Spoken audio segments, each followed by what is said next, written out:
मीरापुर गांव में रामू और महेश नाम के दो दोस्त रहा करते थे। रामू बहुत ही मेहनती था, लेकिन महेश आलस करके अपने खेतों में काम किया करता था।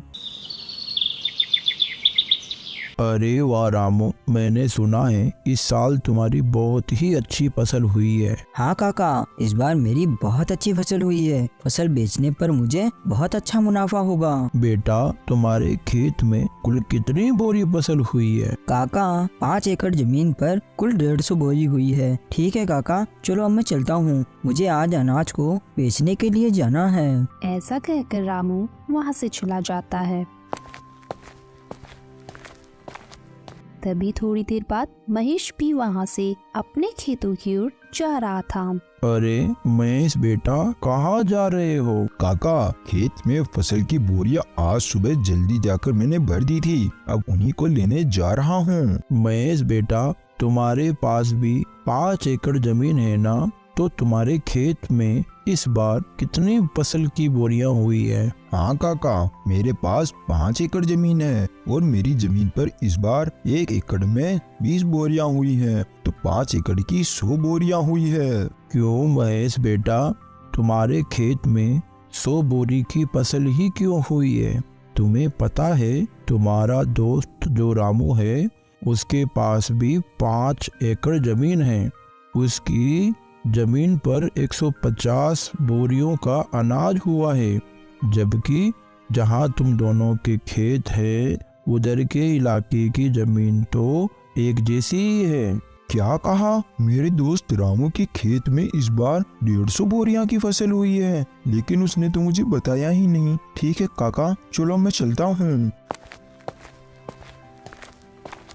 फिर शाम को महेश अपनी फसल बेचकर अपने घर लौट जाता है।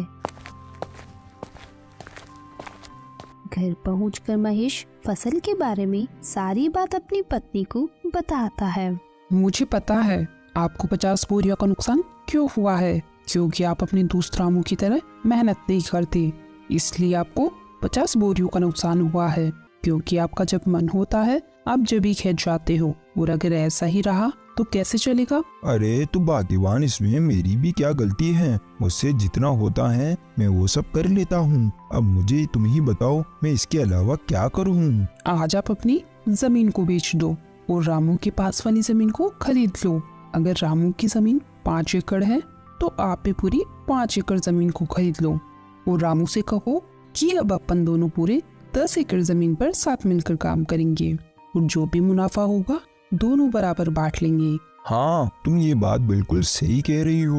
मैं कल ही रामू के पास जाकर इस बारे में बात करूंगा, और मुझे जहाँ तक पता है रामू मेरी इस बात को टालेगा नहीं। फिर अगले दिन सुबह होने पर महेश अपने दोस्त रामू के यहाँ जाता है। और भाई रामू, कैसे हो तुम? महेश भाई, मैं अच्छा हूँ, तुम बताओ, तुम सुबह सुबह यहाँ कैसे आ गए? रामू, अपन दोनों बचपन के बहुत अच्छे दोस्त हैं, तो मैं सोच रहा था कि मेरी जमीन को मैं बेच दूं और तुम्हारी जमीन के पास ही जमीन खरीद लूं, वो भी तुम्हारी जमीन के बराबर, पूरी 5 एकड़। हाँ हाँ महेश भाई, खरीद लो, ये तो बहुत ही अच्छी बात है, मुझे भी मेरा एक अच्छा पड़ोसी मिल जाएगा। लेकिन रामू, अगर तुम्हें ऐतराज ना हो तो अपन दोनों मिलकर तुम्हारी और मेरी जमीन पर खेती करें, क्योंकि दोनों अलग अलग मेहनत करने से अच्छा है दोनों एक जगह ही मेहनत करें, इससे अपन दोनों को अच्छा मुनाफा भी होगा। हाँ हाँ महेश भाई, मुझे इस बात से कोई एतराज नहीं है। चलो अपन सेठ मनीराम के यहाँ चलकर जमीन को खरीदने और बेचने की बात करते हैं, क्योंकि मेरे खेत के पास की जमीन सेठ मनीराम की है। फिर दोनों सेठ मनीराम के पास चले जाते हैं। सेठ जी, रामू के पास वाली जो जमीन आपकी है, मुझे उस जमीन को खरीदना है। तो खरीद लो, हमने कब मना किया है, लेकिन जमीन खरीदने के लिए पैसे लेकर आए हो? दरअसल सेठ जी, बात ऐसी है कि मैं अपनी 5 एकड़ जमीन बेचना चाहता हूँ और रामू के पास वाली 5 एकड़ जमीन खरीदना चाहता हूँ। तो खरीद लो, मुझे कोई दिक्कत नहीं है, लेकिन मेरी जमीन के बदले मुझे तुम्हारी जमीन और 5,000 रुपए चाहिए। लेकिन सेठ जी, मेरी जमीन भी तो 5 एकड़ की है और आपकी जमीन भी तो 5 एकड़ की है, तो फिर आप मुझसे 5,000 रुपए और क्यों मांग रहे हो? देखो भाई महेश, जमीन की समय के हिसाब से कीमत होती है। अगर तुम्हें लेनी है तो 5,000 रुपए दे दो, वरना कोई बात नहीं। ठीक है सेठ जी, चलो आप 5,000 रुपए और ले लेना, लेकिन आपकी वो जमीन मुझे दे दो। फिर महेश सेठ मनीराम से उसकी जमीन खरीद लेता है। फिर ऐसे ही कुछ दिन बीतने के बाद सुनो भाई महेश, हमें कल से खेतों में हल चलाना होगा, इसलिए कल सुबह तुम तैयार रहना खेत जाने के लिए। अरे यार, हल चलाने में तो बहुत मेहनत लगती है, बैल के साथ साथ पूरे खेत में चलना पड़ता है। मुझे इस काम से बचने के लिए कोई ना कोई बहाना तो बनाना ही पड़ेगा। अरे सुनो भाई रामू, आज मेरी पत्नी के पिताजी का देहांत हो गया है और मुझे 12 दिन के लिए उनके वहाँ जाना पड़ेगा, और अगर मैं वहाँ नहीं गया तो अच्छा नहीं लगेगा। हाँ महेश भाई, ये बात तो सही है, वो तुम्हारे पिता समान है, तो तुम वहाँ चले जाना। तुम्हारे हिस्से का काम भी मैं ही कर लूँगा, तुम बेफिक्र होके चले जाओ। मुझे तो ऐसा लग रहा था कि तुम इस बात के लिए बिल्कुल नहीं मानोगे। तुम सच में मेरे बहुत अच्छे दोस्त हो। मैं 12 दिन बाद वापस आकर तुम्हारे साथ खेत में बहुत मेहनत करूँगा। फिर थोड़ी देर बाद महेश अपनी पत्नी के साथ उसके ससुराल चला जाता है,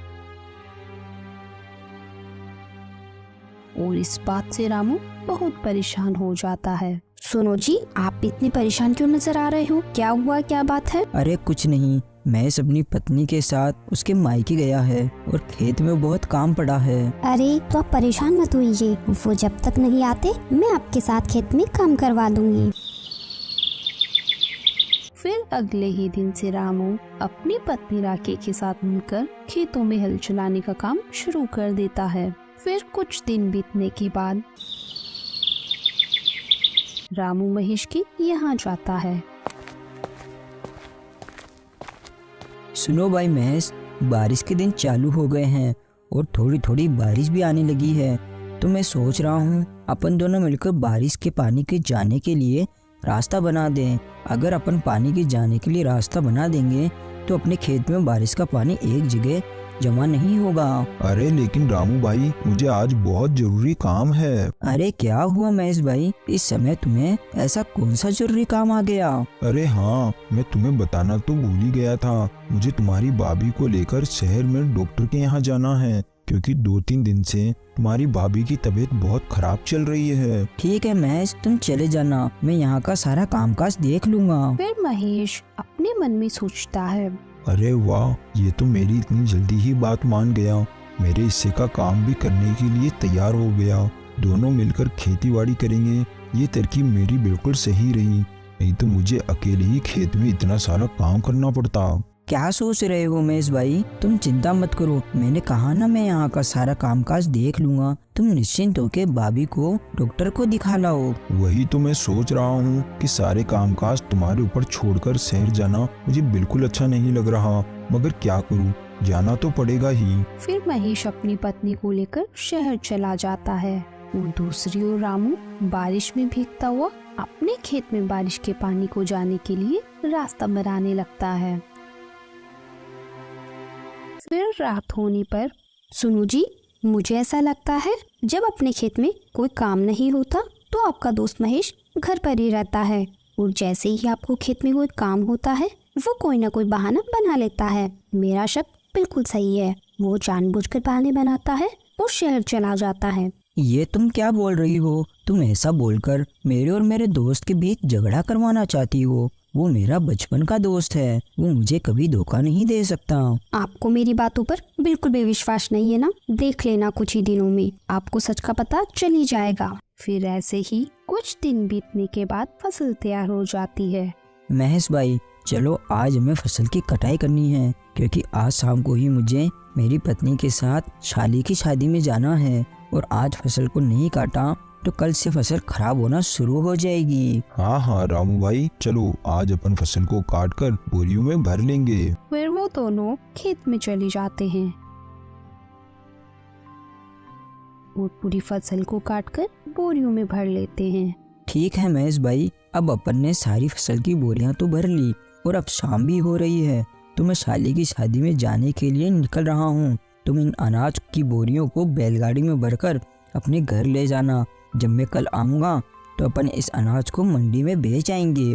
अरे भाई तुम चिंता मत करो, जब मुझे काम था तो सारा काम तुमने अकेले ही किया था, और अब तुम्हें काम है तो मैं सारा काम अकेले ही कर लूँगा। तुम इस बात की बिल्कुल भी चिंता मत करो, मैं इन बोरियों को बैलगाड़ी में भरकर घर ले जाऊँगा। फिर महेश सारी फसल को बैलगाड़ी में भरकर घर ले आता है। सारी फसल को यहाँ क्यों लेकर आए हो? मंडी में बेचकर क्यों नहीं आए? वो क्या है ना, रामू उसकी शादी में गया है और वो कल सुबह तक लौटेगा। उसके आने के बाद ही हम इन बोरियों को मंडी में बेच आएंगे। चलो ये तो अच्छा है कि सारी बोरियां आप यहाँ लेकर आए हो। मेरे पास एक तरकीब है। बताओ बताओ क्या तरकीब है, और यहाँ फसल को लाना क्यों सही है? देखिए, आपका दोस्त कल सुबह तक नहीं आने वाला, और इतने में अपन इन सारी बोरियों को अपने घर के पीछे वाले कमरे में रख दे तो सारी फसल का पैसा केवल अपना होगा।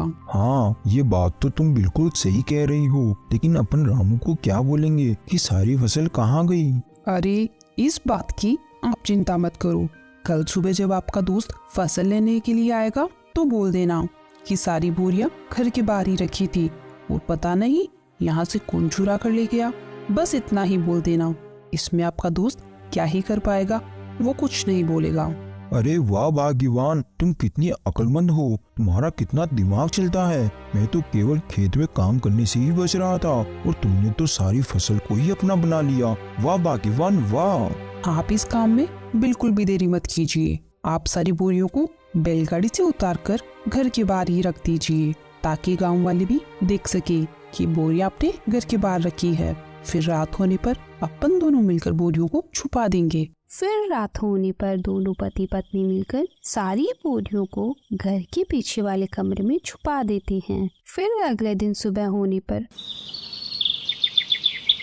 रामू महेश की यहाँ आता है। अरे महेश भाई, तुमने सारी बोरियां कहाँ पर रखी है? चलो आज अपन उनको मंडी में बेच आते हैं। हाँ हाँ रामू भाई चलो। फिर वो दोनों घर के बाहर जाते हैं। अरे बाप रे, मैंने अनाज की सारी बोरियां तो यहीं रखी थी, कहाँ गई बोरियां? अरे महेश भाई, तुम ये क्या बोल रहे हो? कहाँ पर है सारी बोरियां? मुझे नहीं पता, मैंने सारी बोरियां कल शाम को यहीं लाकर रखी थी। मैंने सोचा था कि यहीं से सारी बोरियां उठाकर अपन मंडी में बेच आएंगे, लेकिन अब क्या करेंगे, अपनी सारी बोरियां तो चोरी हो गई। क्या अपनी सारी अनाज की बोरियां चोरी हो गई? हाँ, ये चोरों का ही काम है, नहीं तो यहाँ पर रखी हुई बोरियां भला कौन लेकर जाएगा? महेश भाई, तुमने ये क्या किया? पूरे 6 महीने की मेहनत को तुमने चोरों के हाथों में सौंप दिया। मुझे तुमसे ये उम्मीद नहीं थी। अरे रामू भाई, ये तुम क्या बोल रहे हो? तुम तो ऐसे बोल रहे हो जैसे उस फसल में तुम्हारे अकेले का ही हिस्सा था और मैंने चोरों को जानबूझकर वो बोरियां जिसे हाथ में दे दी हो। उस फसल में मेरा भी तो हिस्सा था, नुकसान मेरा भी तो हुआ है। हाँ, ये बात भी बिल्कुल सही है। चोर अपन दोनों का ही हिस्सा लेकर गए हैं। अपन दोनों को ही बहुत बड़ा भारी नुकसान हुआ है। चलो ठीक है, अब मैं अपने घर चलता हूँ। ऐसा कहकर रामू वहाँ से अपने घर चला जाता है और जाकर चुपचाप बैठ जाता है। क्या हुआ जी, आप इतनी उदास क्यों नजर आ रहे हो? क्या बताऊँ मैं तुम्हें? फिर रामू अपनी पत्नी को सारी बात बता देता है। अरे तो कोई बात नहीं, आप चिंता मत कीजिए। अभी खेत में काम करने के लिए काफी समय है। जब तक आप अपने घर के बाहर वाले आंगन में सब्जियां लगाकर उन्हें बेचने का काम चालू कर दो। हाँ, तुम ये बात बिल्कुल सही कह रही हो। मैं कब तक ऐसे ही हाथ पे हाथ धरा बैठा रहूंगा? घर बैठे रहने से कौन सा मुझे बैठे बैठे पैसा मिल जाएगा। फिर रामू सब्जियां लगाने के लिए अपने घर के बाहर के आंगन में खुदाई करने लगता है। तभी खुदाई करते करते उसे एक मटका दिखाई देता है। अरे ये तो सोने चांदी से भरा हुआ मटका है। ये तो मेरा अच्छा भाग्य है। अगर मेरी फसल चोरी नहीं होती तो मैं कभी यहाँ सब्जियाँ नहीं लगाता और ना ही यहाँ जमीन पर खुदाई करता। अगर इसमें से एक सोने का सिक्का भी बेच दिया तो मेरी फसल के बराबर मुझे पैसे मिल जाएंगे। फिर रामू अंदर जाकर सारी बात अपनी पत्नी को बता देता है। ये सब भगवान की ही कृपा है, क्योंकि आप बहुत मेहनती इंसान हो। मेहनत का फल हमेशा मिलता ही मिलता है। और उधर दूसरी ओर सुनो जी, आज रात को अपन इस फसल को मेरे भाई के यहाँ ले जाएंगे और रात में वहीं रुक जाएंगे। फिर कल सुबह इस फसल को शहर में ही बेच देंगे। हाँ हाँ, तुम बिल्कुल सही कह रही हो, अपन ऐसा ही करेंगे। फिर रात होने पर महेश और उसकी पत्नी दोनों उस कमरे में जाते हैं तो देखते हैं उनकी सारी फसल की बोरियां खराब हो चुकी है। अरे ये क्या हो गया? अपन ने इनको यहाँ छुपाने से पहले ये तो सोचा ही नहीं कि अगर फसल को थोड़ी भी हवा नहीं मिलेगी तो सारी फसल खराब हो जाएगी। ये सब तुम्हारी वजह से हुआ है। जो अपन को अपने हिस्से में मिलने वाला था अब तो वो भी नहीं मिलेगा। चला गया अब अपने हाथ से सब कुछ। अब क्या करेंगे अपन दोनों? हमारा सब बर्बाद हो गया अब। तो दोस्तों, हमें इस कहानी से यही सीख मिलती है कि हमें कभी भी किसी के साथ बुरा नहीं करना चाहिए, क्योंकि बुरा करने वालों के साथ बुरा ही होता है। और रामू बहुत ही मेहनती आदमी था तो उसे उसकी मेहनत का फल मिल ही गया। Thanks for watching.